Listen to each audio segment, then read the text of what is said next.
How do I convince my wife mimics are real? Good evening, everybody. Welcome to Haunted Hill Storytelling. Before we begin, if you enjoy my content and wish to support me, please feel free to like this video and subscribe. Now, sit back, relax, and let us dive into tonight's story.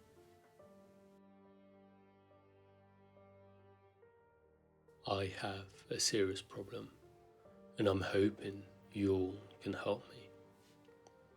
I'll start by saying I've been reading No Sleeps for a long time. The otherworldly and strange have always been something that piques my interest.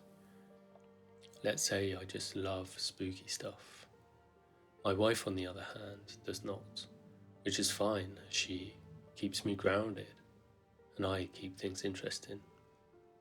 I talk, maybe even a little too much, and she listens, albeit skeptically, and round we go.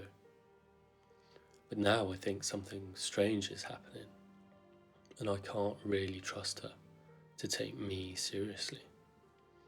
That's why I'm hoping you will be able to tell me if I'm letting my imagination run wild, or if there's a serious problem here. Let me rewind a little. We met a while ago, right before the pandemic. I still remember the exact moment I fell in love with her. I was sitting on the edge of her bed when she threw her arms around me from behind, hugging me deep, and I felt time stand still, my heart filled with warmth, and I knew I would love this woman for the rest of my life. So I bought a ring, proposed. She said yes. We decided a stuffy, expensive city was no place to enjoy life, and we started looking online to find a place back east. We found the most beautiful and strange little house tucked away in the Appalachian Mountains. After a video call with a realtor and an offer above asking price, we somehow got the place, even though the housing market was insane. So we packed up and drove across the country to our new home. I love the Appalachians. They're a different kind of mountain with a different kind of forest, and I grew up camping as a Boy Scout in them. Did you know that they're older than the rings of Saturn? I'm not joking. Look it up. Isn't that awesome? There are plenty of cool things in these woods too. Our land is on the side of a mountain and has plenty of little creeks and animals. Even some of the bugs are cool once you get used to them. There really is no other way to describe this place other than magical. As I've mentioned, I love no sleeps and creepypastas, so I wasn't going to be no fool. I nailed some horseshoes above the door, prepared to ignore weird noises outside at 3 a.m, and we made a lovely home together. To be honest, the idea of seeing something unexpected was pretty exhilarating to me. Things have been great. We've even had a little black kitty show up at our door. She is the calmest, sweetest cat ever. My wife, who has always been amazing with animals, named her Midnight. After a few days of feeding her and evenings with her, watching us cook dinner through the glass door with those sad little kitty eyes, we let her in. We took her to the vet to get her shots and get fixed. They shaved her to do the surgery, and she had a long, curvy scar on her stomach and a little green tattoo. Apparently, the tattoo thing is common, and how some vets mark that they've been spayed. Oh, I think I remember scarring this little one. Hand slipped and she started gushing. You do so many of these here. Every few hundred, you flick your wrist wrong the wrong way and don't make a clean cut. It don't happen much, but hey, ain't nothing perfect. said the vet in a thick mountain accent. Look like them stitches held, huh, sweetie? He cooed at the kitty. My wife and I both have tattoos, and I have a few bad scars, so in my opinion, this just made her fit in even better. We decided she would be an outdoor kitty, and so we let her in and out whenever we saw her. She's actually really good about coming in every day before it gets too dark, which is probably because I always give her some of our dinner. I'm sorry for rambling, I'm just excited about my life. I'm from Baltimore, and my family weren't the kindest of people. As a result of my upbringing, I had some issues when I was younger with doing and selling the type of drugs you end up on in Baltimore. I got off the junk, and I still can't believe this is my life. So I run my mouth a little too much because of how grateful I am. I know every day is a gift, and I don't worry about acting that stupid again, so long as I celebrate with gratitude and remind myself that I don't have to live life like I'm in danger all the time anymore. It's really terrible what living life fighting to survive does to your perception of the world, but I've been healing more and more each day. It's not that I have anxiety in the traditional sense. I'm not jumpy by any means, but I have trouble sleeping without having a gun next to my bed. My wife is so kind and helps me understand that things aren't as dangerous as I perceive them to be. But that's exactly why I need this sanity check. I can be a bit overprotective due to my brain, but this just feels different to me. So let me know what you all think. Last night, we were asleep in our bed, and I heard a really strange thud coming from downstairs. I woke up groggy and crusty eyed. My wife was holding me lovingly like she did on Chilly Lights, so I assumed the cat jumped off a chair or something, and I went back to sleep. Later, I heard another thud, and I was still sleeping. As I was muttering something about her being lucky she's a cute kitty to myself, I stretched my legs and felt my foot press up against a warm, furry lump. Oh God! I immediately sat up and grabbed my cell phone to turn on the bedroom lights. After a few frantic seconds of opening apps and cursing myself for not buying a smart switch, the lights turned on. I saw that Midnight was in fact there, curled up, squinting angrily at the unexpected illumination. My heart stopped. Something else was making a noise. Softly, I shook my wife awake, held my finger to my lips, and then whispered, "Stay here, there's something downstairs." She kept quiet, staring at me with wide, worried eyes, but shook her head yes. I slipped out of bed and grabbed my gun. As quietly as I could, I then started to sneak my way down the stairs, wincing as I stepped on the second to last step, and an elongated groan lurched into the darkness. Just as my eyes were fully adjusting to the moonlight, I heard another thud around the corner and felt my heart pounding in my chest. I turned the corner and nearly let out a yell as I saw Midnight staring up at me with the moonlight glowing in her eyes. I sighed and tried to calm myself down. Luckily, I don't have a itchy trigger finger. She must have slipped by me when I was coming down the stairs.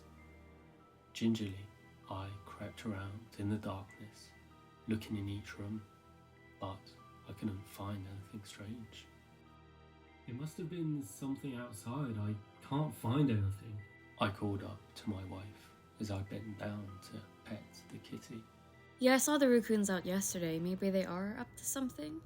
And Midnight's just laying here. She doesn't look freaked out at all, so I'm sure it's fine. Wait, what? I froze mid-pet. It was the middle of the night, and as I mentioned, I've read a lot of no sleeps. So my dark house in the middle of the night brain started racing with thoughts of mimics and skinwalkers. I mean, we are in the Appalachians. Could they have gotten past my horseshoe? Could they even turn into pets? I stepped back, slowly inching away as the thing meowed softly in protest to the lack of petting. It seems like Midnight. It even meowed like her, which could only mean one thing. I felt my body go cold with fear. I turned and walked briskly up the stairs. I knew if I seemed to alarm that the thing laying with my wife would attack. Sure enough, my wife was sitting on the bed with a black cat. Come with me to the bathroom, slowly. Leave the cat, I said sternly, pointing my gun at the ground, but ready to use it if needed. The cat stopped licking itself and stared at me blankly from the bed. What do you mean? Just do it, I snapped. She scowled with worry and slid off the bed. As soon as we got into the bathroom, I closed and locked the door. Midnight was downstairs, I said. What do you mean she was on the bed? No, she was downstairs. I saw her. As I said this, I heard the scraping of claws start at the bottom of the bathroom door. Babe, she was on the bed with me. She sighed. I know. The door rumbled as a small creature jumped against it. I backed away from the door, pushing my wife towards the wall, as I saw a furry black paw slip under the crack for a moment. There were two of them, babe. They look exactly the same. I saw both. How the hell could there be two? It must be... The scratching started again, accompanied by a small, familiar meow. What are you talking about? She said, staring at me intently. It's gotta be a mimic. The scratching grew louder at the door, and I could hear hissing and a snarl. A smile slowly grew over her face as she stared at me for what felt like ages. My stomach dropped and my spine went stiff as the scratching halted, and I heard a guttural growl from outside the door. My wife burst out laughing. Babe, you must have gotten confused. You have to quit reading scary stuff before bed. Listen to how worried Midnight is. She said, giggling, as she unlocked the handle and started to open the door. No! I yelled and reached forward as the door swung open. Two cats stood near it, tails swinging, staring at one another. Wait, what? She gasped as she was startled out of her laughter. She rushed over to stand between the cats before I could say anything. We must have let another kitty in by accident. She said as she stooped down, petting them each with one hand, calming them both down. I guess it made sense. More sense than a mimic cat, I guess. Hell, they're probably siblings. But they look so similar, I protested. Honey, they're black cats, they all look the same. This also made sense. My face flushed and I felt foolish, but something didn't feel right. I felt a stone form in the pit of my stomach as I started to get angry. I hate it when she laughed at me, when I'm trying to tell her that something didn't feel okay. As embarrassed as I am to admit it, we got into a huge fight about her not believing me, about my past and how it drains her, about how she loves me, but if I keep having episodes like this, then she has to leave me for her own safety. We rarely ever fight, but when we do, my trauma responses are what it's all about. I have never heard her mention leaving before though, and she's not the dramatic type, so I knew she was serious. We went back to bed, and things have been normal for the past few days, but I haven't been able to shake the feeling that the cats are too similar. When I feed them, they meow the same. They curl around my leg the same. They even sit at that glass door staring at me together. I've had cats before. No cats are this close. When I was living my life rough, I knew the difference between worry and when my gut was trying to tell me something real. And trust me, something is very, very wrong here. That's why this morning I grabbed the first cat I could and combed through the fur on her stomach. I found the scar and the green tattoo. It looked just like that day at the vet's office. This must be Little Midnight, I thought. My palms got sweaty as I wrestled the other one and held her tight. With my hands trembling, terrified that she would turn into some monster and attack me, I managed to comb through her fur. And that's when I saw it. A long, curved scar on her stomach and a little green tattoo. I couldn't believe it, but I've checked them both 3 times now, and they're the exact same. There's literally not a single detail different between them. The same tattoo, sure, but it's the exact same scar. It just doesn't make sense any other way. So please tell me, how do I convince my wife mimics are real? Because I'm laying here with 4 glowing eyes staring at me from the foot of my bed, and I'm scared to let myself fall asleep.